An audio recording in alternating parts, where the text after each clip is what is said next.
Hi and welcome to this Academy video. Today we look at the Fowler 4F of tutorial videos. I hope you like. Feel free to leave a like, subscribe and a comment on what you feel like. Let's get right into it.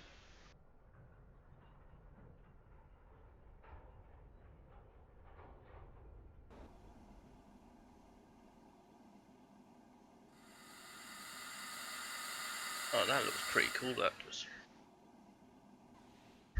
That looks really cool. This is the cab of a British Railways 4F steam locomotive. In this lesson we will learn how to start and stop. The camera will change each time the control is set correctly. Turn the reverser to full forward. Do this by rotating it all the way anti-clockwise. This will allow maximum flow of steam. Go that way. Why are you not going that way?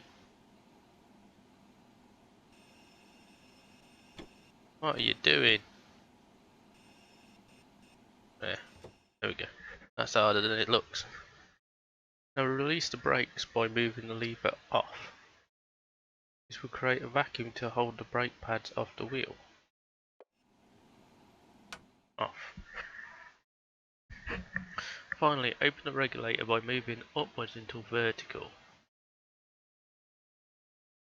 This will release steam to the power of the cylinders.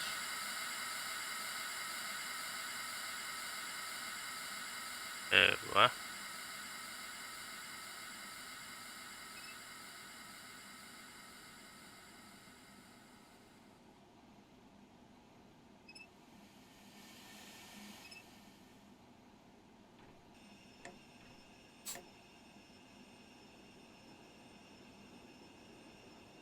Ah, it's this big thing. Nice work, you're driving a steam locomotive. Eh? Locomotive is more efficient with lower reverser settings, which are necessary to achieve higher speeds. Where turn the reverser clockwise by 1, 2.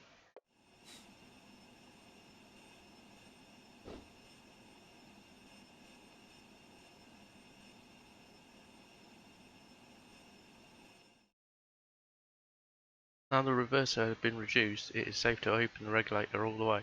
Push it upwards as far as it will go.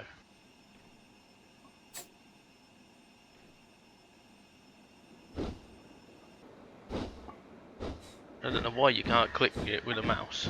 Might as well just do it on the little dashboard in front of you.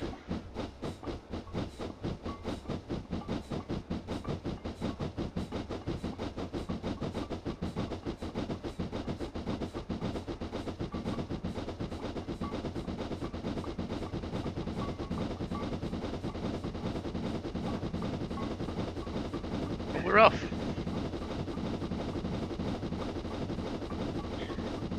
Take a picture.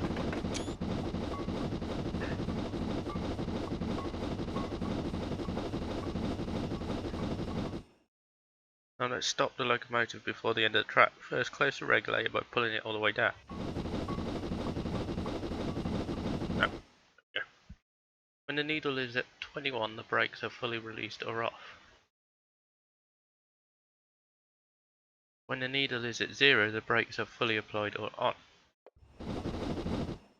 Apply the brakes by moving the lever to halfway between on and off position.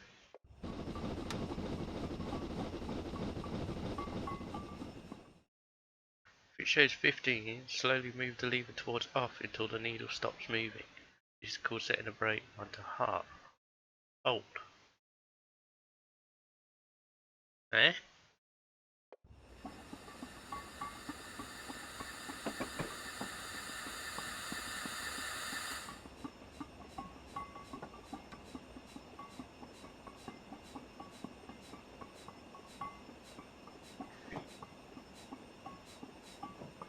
We're stopping.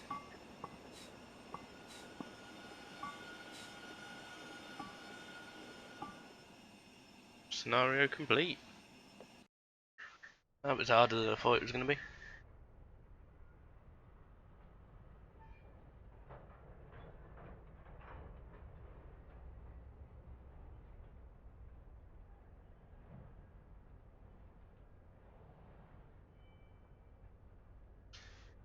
So let's look at the second part, secondary controls.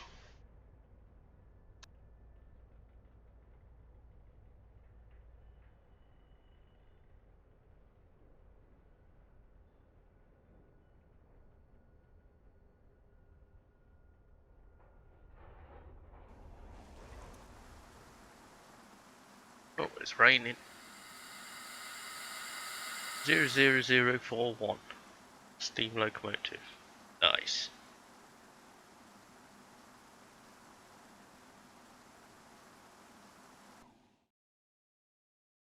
Welcome back to the cabin of the BR4F steam locomotive.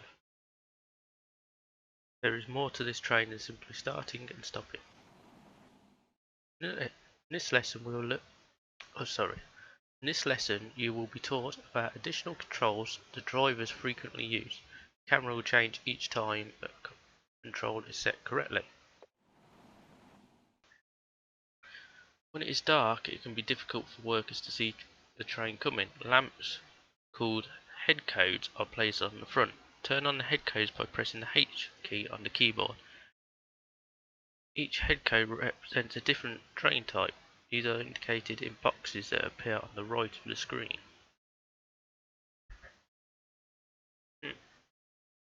Find the one that says Class G light engine.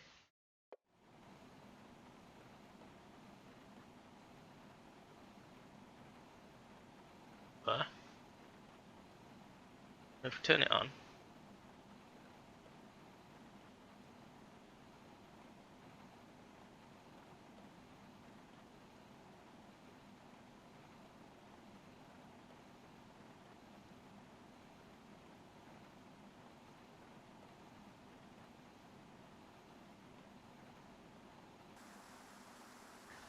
there we go.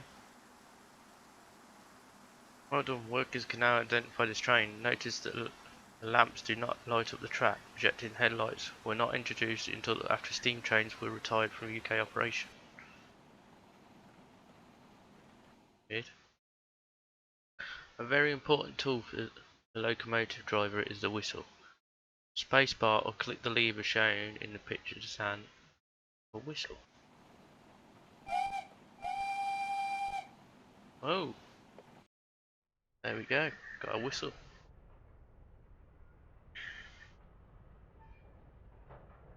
Let's have a look at switching junctions in the Fowler 4F.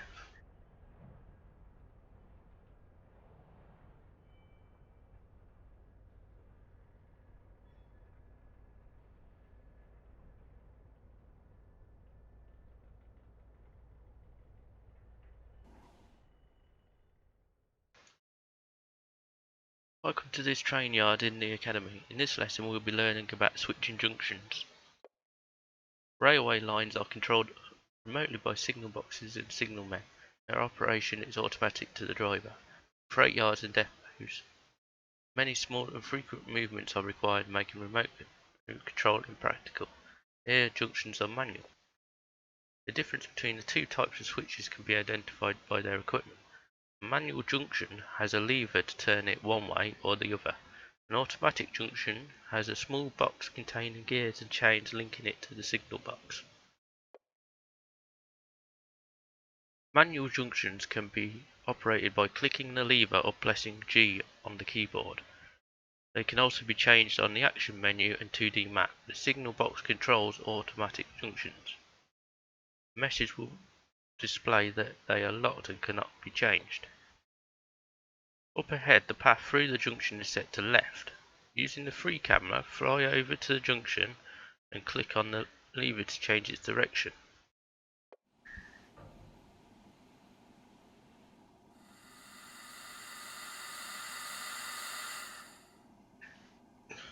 It never works for me.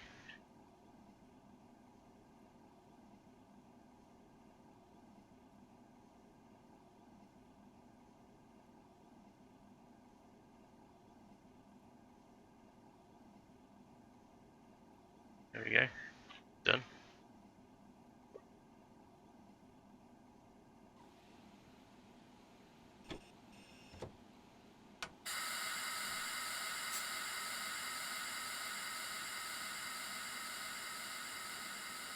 train.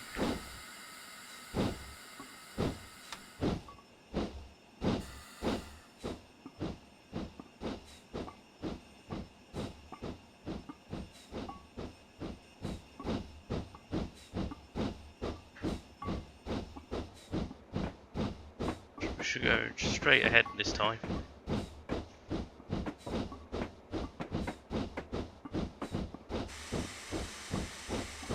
There we go. Yes.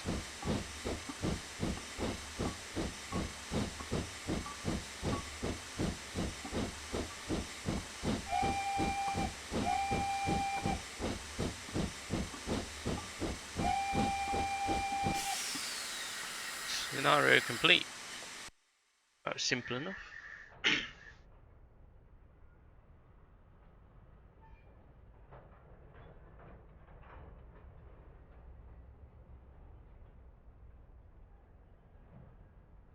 Now we'll look at using a turntable.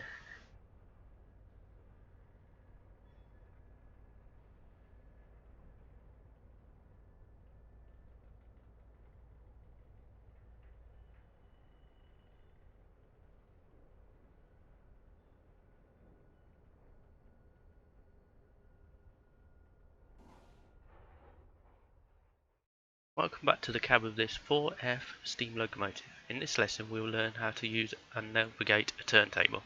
Complete any actions after closing these messages. To access a turntable, first align it to your track. To do this, press G on the keyboard or click the turntable. Here we go, press G. Now pull forward and stop centrally on the turntable. Track speed is 5 miles an hour. So,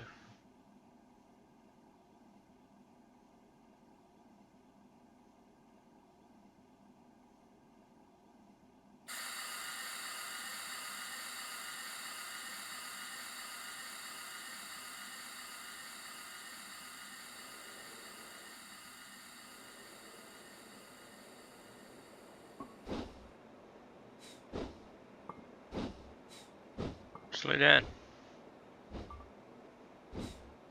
There we go.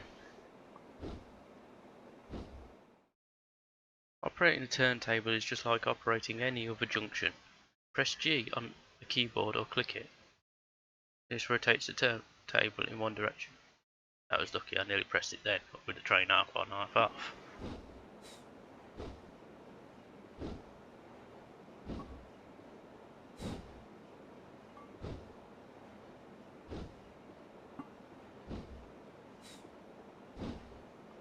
Nearly there, boys.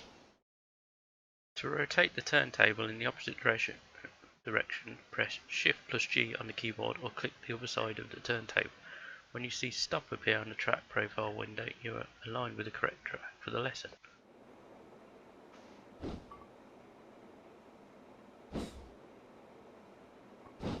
Stop.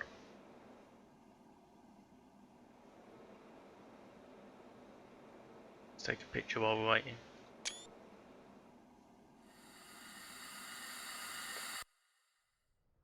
What? I didn't turn the turntable. Okay.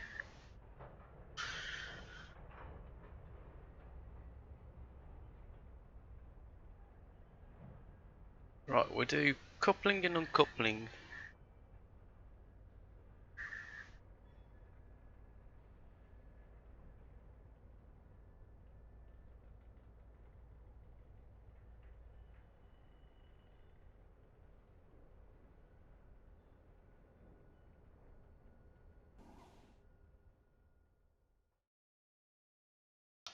Welcome back to the cab of this 4F steam locomotive. In this lesson we will learn how to couple and uncouple wagons. Freight trains consist of the cargo being hauled and the locomotive hauling them. Unlike passenger trains that usually have dedicated power in fixed formations, freight trains are assigned different locomotives for almost every journey. This means coupling and uncoupling a rolling stock is a very common task. Ahead on the track is a rack of wagons. Let's couple our locomotive to them. Set the reverser Release the brakes and apply a small amount of regulator.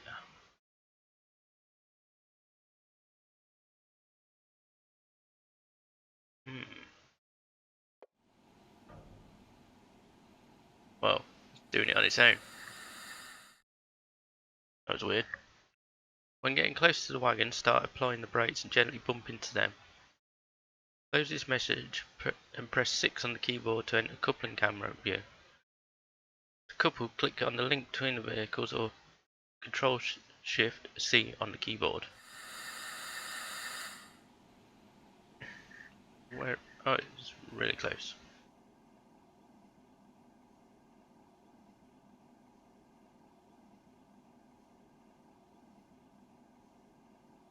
We want to go forwards, people.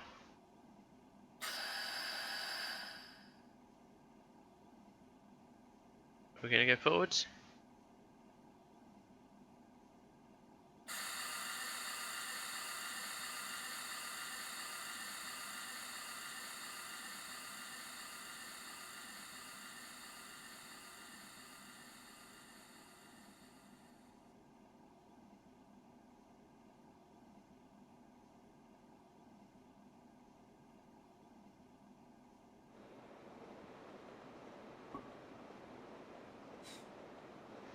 Here we go.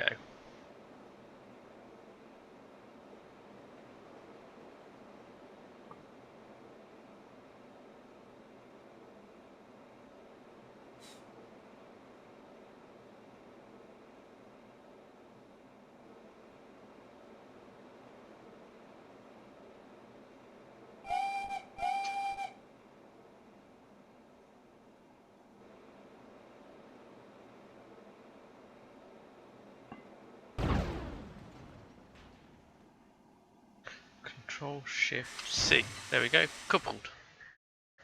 Congratulations, you have successfully attached the wagons. To uncouple the wagon, simply click the coupling links and the locomotive will be detached. Done.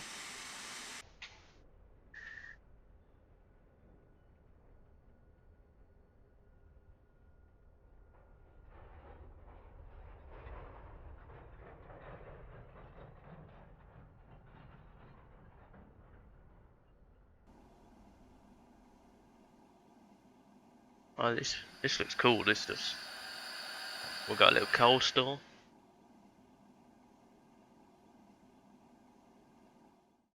Welcome back to the BR4F steam locomotive. In this lesson we will learn about loading coal into the tender. Complete any actions after closing these messages. To turn water into steam in the boiler, it must be heated. To achieve this, the locomotive burns fuel in a firebox. To fuel the fire, the locomotive uses coal that is carried in the tender. The tender is a special wagon coupled to the cab for carrying coal and water, which is this big thing at the map. This locomotive is already stopped next to the coal loading point. To start filling the tender with coal, click the left mouse button on the coal stage or press T on the keyboard. We could do it there or we could press T. There we go. Oh, look at that. Some great graphics. Hey, scenario complete. That was easy enough.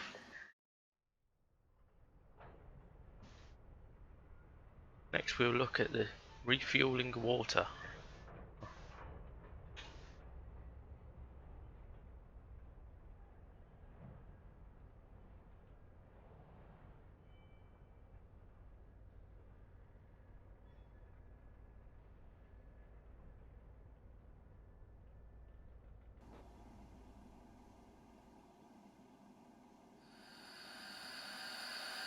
So I'll take it that's the water pump. Welcome back to the cab of this 4F steam locomotive. In this lesson we'll learn how to load water into the tender. Steam locomotive boils water to generate steam. This water is held in the tender before being pumped into the boiler. The tender must therefore be kept topped up.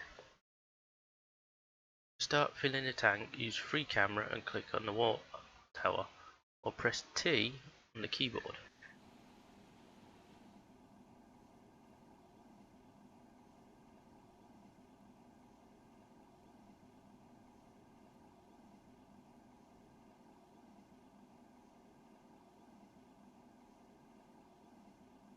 There we go, fill it up. I don't see no water coming out of it, but it's filling it up, look. That's weird, that is. Really weird.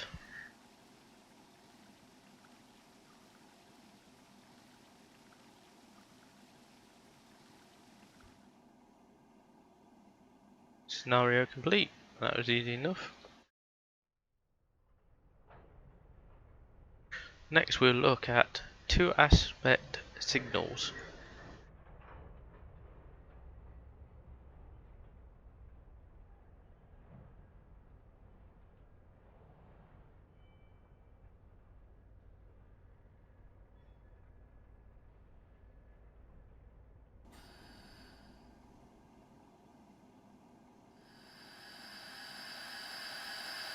There's our little train.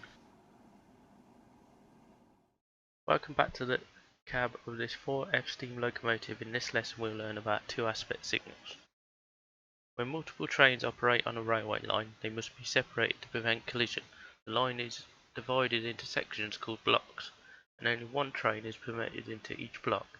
Entry into each block is controlled by a signal, which indicates to the driver if it's okay to proceed. These are called home signals.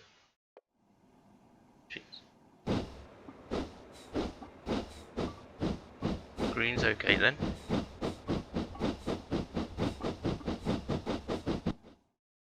Speed and curves. With an increase in speed and a winding nature of railways, it is not always possible to see the home signal far enough ahead in order to stop if required. The driver therefore needs a warning. Warning signals. A second type of signal exists that warns of an approaching signal. This is called a distant signal and is seen on the approach to any home type. The distant signal matches the state of the home signal, allowing the driver time to slow down and stop if required. The signal is now green, so your train is clear to depart. This concludes the explanation of two aspect signals. Scenario complete. Okay, now we're going on to three aspect signals.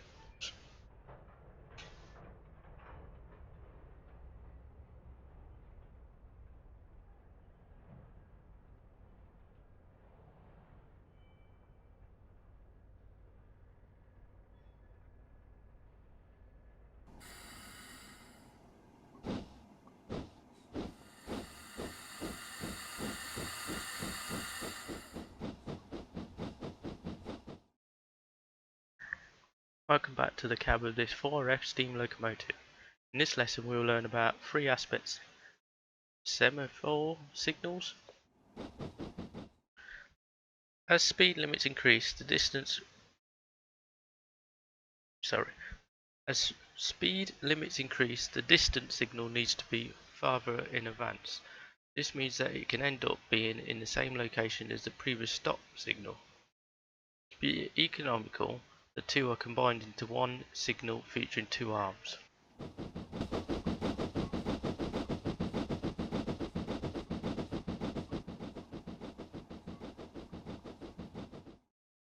Warning: when the signal is in this form, you are clear to proceed, but the next signal may be at danger, so be prepared to stop. Okay, green go, yellow's on, warns.